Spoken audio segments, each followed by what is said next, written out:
তোমরাও কি মাত্র ১৩০০ টাকায় এত সুন্দর একটা উইকেন্ড কাটাতে চাও, তার সাথে আবার ৪ বেলা খাওয়া দাওয়া এবং থাকা?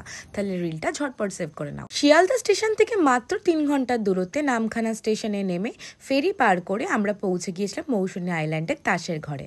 রিসর্টে পৌঁছতে হাতে পেয়ে গিয়েছিলাম ডাবের জল। এখানে AC, non AC মাড house, C view room এবং সি ফেসিং টেন্ট সবকিছুই অ্যাভেলেবেল। আর সকালবেলা ঘুম ভাঙলো এত সুন্দর একটা ভিউ দেখে, আর সাথে ছিল গরম গরম চা খেয়ে আমরা চলে গিয়েছিলাম বিচে কিছুক্ষণ এনজয় করার পর ফিরে দেখি আমাদের ব্রেকফাস্ট রেডি। ব্রেকফাস্টে ছিল গরম গরম লুচি, ঘুগনি, ডিম ভাজা এবং মিষ্টি, আর তার সাথে এত সুন্দর একটা ভিউ।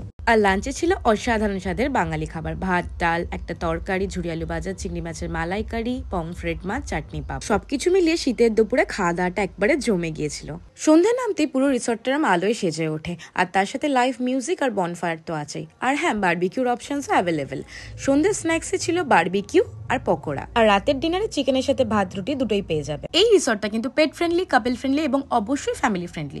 তাই নিজের উইকেন্ডকে স্পেশাল করে তোলার জন্য ফ্যামিলি, বন্ধু বান্ধব অথবা প্রিয়জনের সাথে আজই চলে আসুন মৌসুমী আইল্যান্ডের তাসের ঘরে।